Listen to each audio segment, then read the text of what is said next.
Bismillahirrahmanirrahim. Assalamualaikum warahmatullahi wabarakatuh. Ya, apa kabar anak-anak hebat kelas 12?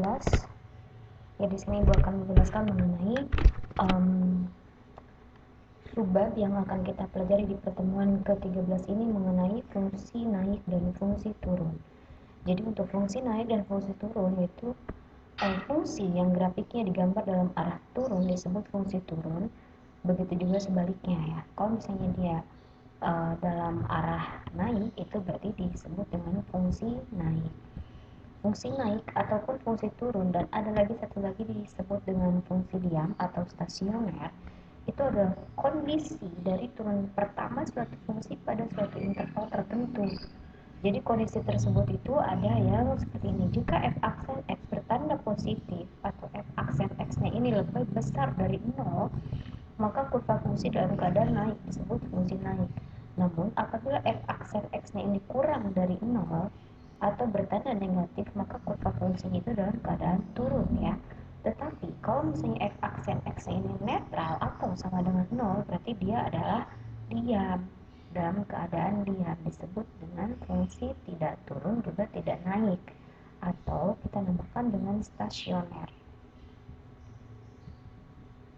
Nah, seperti contoh di sini Ibu sudah membuatkan gambarnya bahwa kurva yang ditandai dengan warna merah yang ini nih. Ini merah, ini juga merah. Itu dia dikatakan fungsi naik karena kurvanya naik. Tapi kalau kurva yang berwarna biru ini dia dikatakan dengan fungsi turun ya. Seperti itu. Contoh satu di sini Ibu punya contoh, tentukan kurva nilai x yang memenuhi agar grafik fungsi fx naik dan fx-nya ini turun. Misalnya di sini yang A adalah fx sama dengan 2x pangkat 3 min 3x kuadrat min 12x plus 7. Pertama kita harus menurunkan persamaannya terlebih dahulu, berarti f aksen x sama dengan 6x kuadrat min 6x min 12. Dari mana? Ini sudah kita turunkan. 2 kali 3 6, 6x kuadrat 3 min 1 sama dengan 2 min 6x min 12. Maka untuk fungsi fx naik jika f aksen x-nya ini adalah lebih besar dari 0. Berarti persamaan ini yang sudah kita turunkan itu 6x kuadrat min 6x min 12 harus lebih besar dari 0 supaya fungsinya itu naik. Maka didapat di sini x kuadrat min x min 2. Ini dari mana x kuadrat min x min 2? Ini kita faktorkan. Ya, kita faktorkan hasilnya ini x kuadrat min x min 2. Lalu kok bisa x kuadrat, Bu? Itu kan ada angka 6. Variabel di x kuadratnya ada 6 ini. Baik, di sini Bu jelaskan. 6x kuadrat min 6x min 12 ini semuanya bisa dibagi 6. 6x kuadrat dibagi 6 tinggal x kuadrat, min 6x dibagi 6 tinggal min x, min 12 dibagi 6 adalah min 2, menjadi x kuadrat min x min 2. Kita faktorkan menjadi x plus 1, x min 1 lebih besar dari 0. Maka grafik fungsi naik pada interval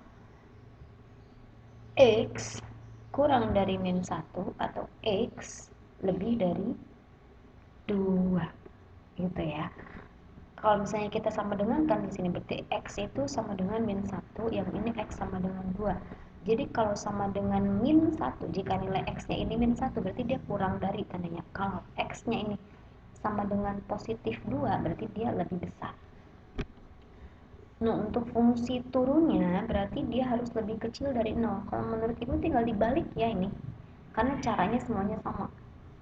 Nah, jadi nanti kalau misalnya fungsi turun, ini tanda yang di sini nih, tinggal dibalik saja. Kalau di sini di atas x lebih kecil dari min 1, berarti kalau untuk fungsi turunnya dia x lebih besar dari min 1 atau x lebih kecil dari 2. Jadi grafik fungsi turun pada interval x lebih besar dari min 1, x lebih kecil dari 2, seperti itu. Ya, untuk pertemuan 13 Ibu rasa sudah cukup untuk penjelasan sampai di sini. Semangat terus meskipun saat ini kalian menjalani masih jarak jauh ya, dikarenakan kalian sedang PKL. Sukses terus, selamat siang. Assalamualaikum warahmatullahi wabarakatuh.